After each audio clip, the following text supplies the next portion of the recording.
Hi Scorpio, welcome to Amihan Tarot. Ito ay general reading, so pwede kang makarelate, pwedeng hindi. Kunin mo lang ang mga mensahe na para sa'yo. At paalala lang, ang mga mensahe na ito ay galing sa universe. So, nasa sa iyo yan kung paano mo siya i-apply sa sitwasyon mo. Nasa sa iyo pa rin ang desisyon because meron kang free will. At para sa mga napadaan po sa aking channel, please subscribe, like, share, and comment na po.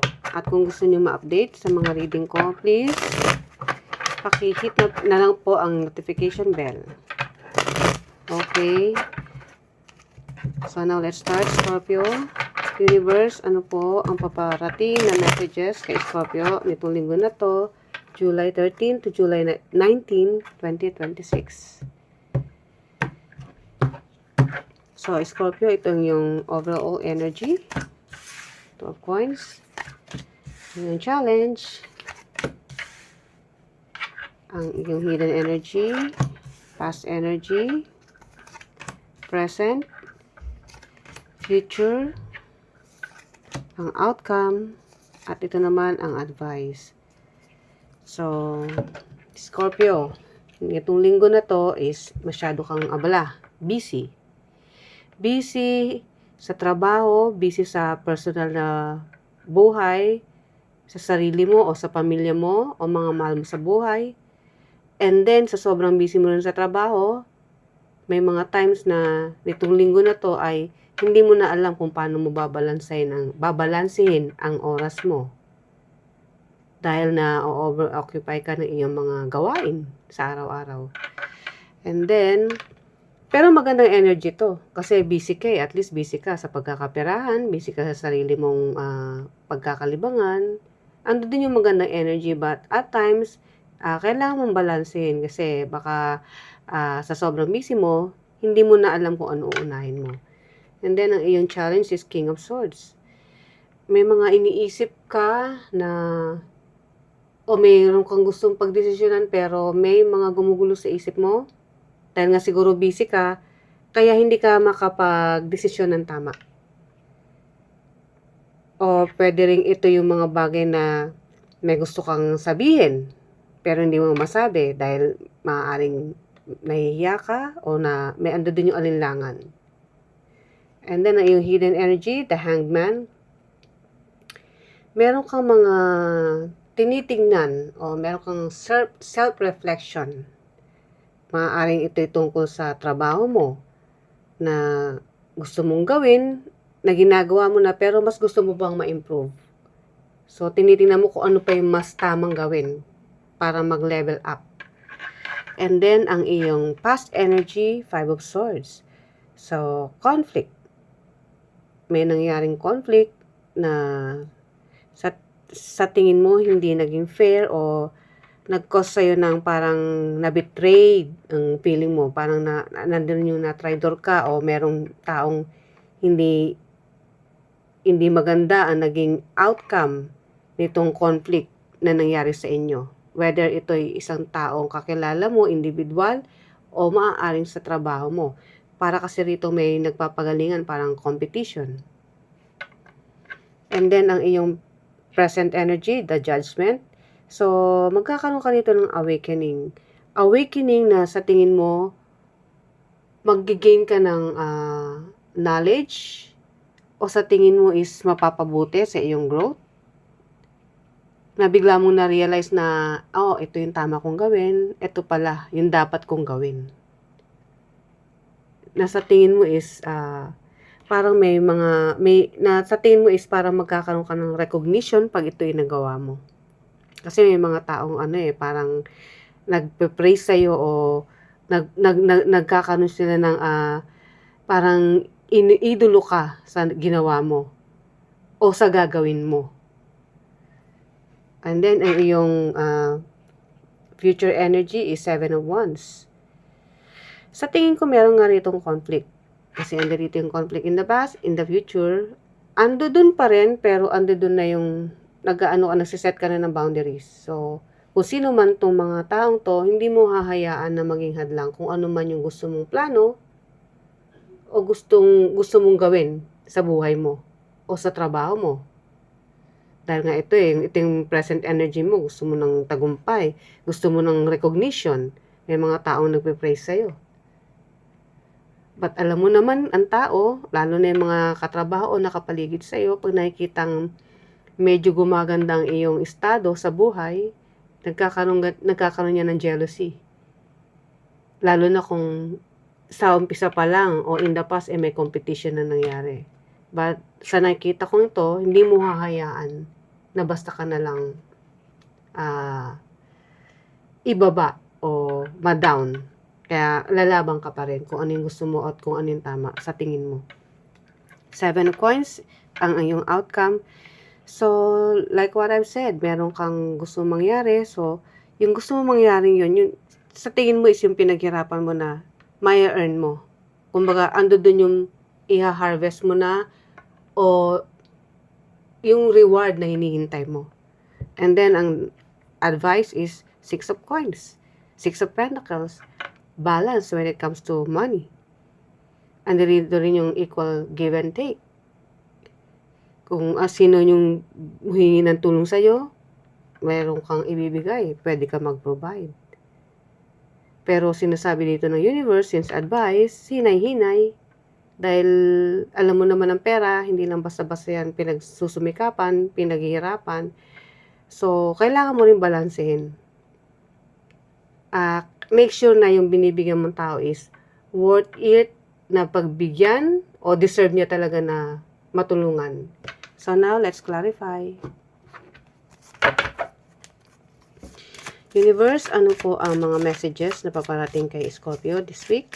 July 13 to July 19, 2026. 2 of coins. The moon. Yeah. So, yan nga energy mo. May times na nagkakaroon na ng, napapagod ka rin. Pagdating ng gabi, dahil nga sa hindi mo mabalance ang mga bagay-bagay, dahil sa busy sa trabaho, and then pagdating mo sa bahay, syempre meron kang sariling space, meron kang dapat asikasuhin regarding sa sarili mo, or kung meron ka ng pamilya, gusto mo rin namang ibigay yung time sa kanila. Kaya at times, andito yung parang napapagod ka rin, at naguguluhan ka na rin minsan, kasi hindi mo na mabalance. So, pagdating ng gabi, imbis na makapag-enjoy ka pa with your family, ando dun yung nag-iisip ka na lang sa gabi na paano ko ba mahahati ng maayos yung aking time sa trabaho at sa sarili kong pamilya. So, yun yung nakikita ko ngayon sa yung energy this week. So, kailangan mo balansehin. And then, your challenge, King of Swords. Na-clarify sa 9 of Cups. Ito yung regarding sa iyong wish fulfillment o happiness na gusto mo. Kasi nga, gusto mo yung maging masaya. Oo, pera. Busy ka sa pagkakaperaan. Pero gusto mo rin yung may saya with your family. Meron kayong, yung bonding ninyo, nakakapasyal kayo ng walang conflict, walang abala. Kasi di ba meron tao na, let's say, ikaw yung may position na tao sa trabaho. Ngayon, pag may time ka sa pamilya mo, andiyan dyan tatawagan ka ng boss mo, yung mas mataas sa'yo. So, yung family mo, imbis na naaano mo yung time mo sa kanila, nafo-focus mo yung time sa kanila, nagkakaroon ng kumbaga distraction. Kasi nga, andiyan dyan tatawag yung boss mo, so ma-occupy yung isip mo sa iba, imbis na nakafocus ka lang sa pamilya mo, which is yun yung gusto mo, maging masaya lang din kasama yung family mo. Kaya, yun yung challenge mo this week. Pwede rin itong hindi sa pamilya ha, kung ikaw ay single, maaaring sa iyong partner, boyfriend, girlfriend, o matalik na kaibigan, o mga barkada. Hindi ka makapag-enjoy kasi ito yung lalabas kayo, andyan dyan may tumatawag sa'yo regarding sa trabaho mo. So, yun yung nagiging challenge mo this week. And then, ang hidden energy is the Hangman. Clarified by 5 of Cups. Okay. Regrets. Sadness na pangyayari sa buhay mo. And then, ito yung, okay. So, itong self-reflection, which is the Hangman, ito yung time na pinag-iisipan mo ng maigi na kung gusto mo mag-move forward, kung ano yung nangyaring regrets o sadness from the past is hindi mo na kailangan dalhin in the present. So, kung ano man yung nang hinayang ka o pinanghinayangan mo na, hindi mo na kailangan dalhin yan. O yung bigat, hindi mo na kailangan sa ngayon at sa mga susunod pang sitwasyon o journey na pupuntahan mo. Okay. So, kung ano yung nangyari, nangyari na. Kasi minsan yung pa rin yung sumasagi sa isip mo eh. So, kung ayaw mo ng distraction, burahin mo na yan sa isip mo. And then, Five of Swords, the Empress. Okay. Itong Five of Swords, which is conflict, competition, na nangyari in the past, nag-aapektuhan yung productivity mo. Imbis na marami kang magagawa, kasi the Empress is also yung mga creativity yan eh, yung mga meron ka. Or yung productivity, yung mga nagagawa mo sa pang-araw-araw, sa trabaho o sa bahay. Which is ito, ang nakikita ko rito is conflict sa taong mga nakapaligid sa'yo. Which is, ayan, makikita mo yung picture, di ba? Siyempre, ang tao ka lang eh. Once na nakikita mong meron nangyayari na hindi maganda, na nag-a-attract ng hindi rin magandang energy sa'yo, apektado kung ano yung ginagawa mo sa trabaho. So, kung gusto mong magkaroon nito, the judgment, yung awakening o success, triumph, o gusto mo man ng recognition, kailangan mo wag magpa-apekto sa mga taong hindi naman nagbibigay ng magandang energy. Tanggalin mo na yung mga energy na hindi nagbibigay ng growth. Yun na lang sa sarili mo. Kasi hindi mo naman, wala naman kumbaga, hindi mo na kailangan pag-aksayahan yung mga taong wala namang ambag sa buhay mo. Ayun, yun yung magandang term doon. Kasi nakikita ko na ikaw yung taong maraming kakayanan. Pero naaapektuhan ka dahil dito sa mga conflict, sa arguments. And then the judgment, clarified natin sa Knight of Swords. Yes. Kung kinakailangan mo talagang maging palaban, gawin mo. Kasi yun yung nakikita kong mag-aangat sa'yo eh, in the future. Kaya nga dito si Seven of Wands eh. Nakikita mo yan, hinaharangan niya yung mga taong gustong sumagabal o maging blockage sa buhay niya. O yung mga taong pilit, inaagaw kung ano man yun, meron siya. Ayan o, kaya nga, ayan o, inaano mo yung parang may boundaries ka o hinaharangan mo yung mga taong gusto kang i-down.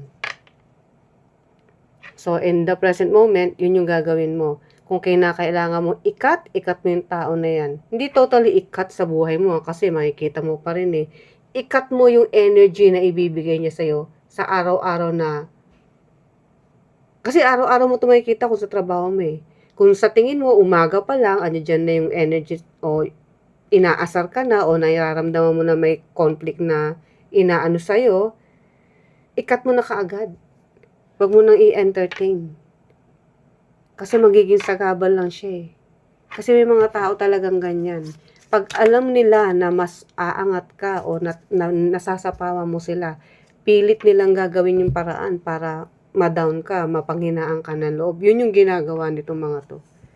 So pag nakita nila yon, dun sila sumasaya. Kasi apektado ka eh. Pero eto nga in the future, wag mong hayaan. Which is nakikita ko naman hindi mo siya hayaan. And then, kinlarify ng the Tower, yes. Hindi mo hahayaan na maliitin ka yung trabaho mo o magkaroon ng yung parang pinipintasan kung ano yung mga nagagawa mo sa trabaho. So, ikakat mo yung mga ganyang energy. Hindi mo hahayaan kung sino man tong mga to, palaban ng energy mo rito. At magugulat sila. Hindi nila akalain na kayang-kaya mo pala silang hindi awayin na physically ha. Kayang-kaya mo silang yung alam mo yung barahin o ikat yung energy nila na kung dati binagbibigyan mo, sinasakyan mo, ngayon pinapakita mo na hindi, tama na. Kaya may tower dito eh. Kung hindi in-stop mo na yung ganung energy na hinahayaan mo lang sila na maliitin ka. Pero this time hindi. Kumbaga, palaban ka na. At nagulat yun kung sino man itong mga involved na tao. Kasi hindi sila sanay na ganun ka eh. So, maski sila na shock. That's why may tower dyan. And then, 7 of coins, clarify natin to. Ang iyong outcome. May hinihintay ka rito, yung gain. Ang iyong gain. 7 of wands, see? 7 of wands, in the future, eto ka rin yung outcome. Yes, kung ano man itong hinihintay mo, matyaga mo siyang hihintayin, yung patience mo nandoon. May kumbaga yung hope nandoon. Hindi ka nawawalan ng pag-asa. Andoon yung tibay ng loob. Kumbaga, alam mo sa sarili mo na mapagtatagumpayan mo to. Kahit na ikaw lang mismo tumayo ka sa sarili mong paa, without help of this energy na hindi naman maganda sa'yo, kayang-kaya mo yan. At mag-gain ka dyan ng, hindi lang ng reward or something na magiging stability mo, kundi yung confidence sa sarili mo. Yun yung mangyayari. Kasi ito yung outcome in the future. Konektado siya. And then, ang iyong advice, 6 of coins, Knight of Pentacles. Ito, sabi ni Universe, yes, magigain ka, balance ang iyong 6 of Pentacles is balance when it comes to money. Ando din yung nakakapagbigay ka. Pero, hinay-hinay lang. Kasi itong pera nito is, hindi mo siya basta nakuha lang overnight. Nakuha mo ito dahil sa iyong pagpaplano, sa iyong pagsusumikap. Dahil si Knight of Pentacles is, ito yung taong gusto niya ng buhay o estado sa buhay na pang-permanente pero stable. Kumbaga kahit tumanda ka is, meron ka pa ring hugutin. At yun ang kailangan mong gawin. Control kung sino man tong mga taong pinagbibigyan mo ng iyong hindi lang energy, kundi yung mga blessings na meron ka, na sinishare mo. Kasi, syempre, hindi natin alam kung ano susunod na mangyari in the future. Kung ikaw ba ay mawawalan, hindi maganda yun kasi hindi mo alam kung itong mga tinulungan mong tiis, bibigyan ka rin ng balik kung ano yung binigay mo sa kanila. So, hinay-hinay sa pagbibigay. So, ano pa? Ang last message ni Universe, Oracle message para kay Scorpio. Coral Crown, forgive yourself and others, freeing yourself from the burdens of the past. Diba? Sinasabi ko, itong nangyaring energy from the past, na meron ka pa ring regrets, na bakit mo pinagkatiwalaan, bakit binigyan mo ng magandang pakikisama is ganun pa rin, hindi pa rin maganda kasi nagbibigay sa'yo ng conflict. I-free mo yung self mo dyan. Tanggalin mo na sila sa energy mo. Kasi magiging burden lang yan eh. Dadalhin mo lang in the present and then in the future. So, move forward. Yun lang. Yun yung energy na ina-advise sa'yo ni Universe.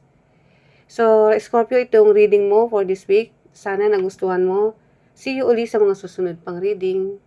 So, bye!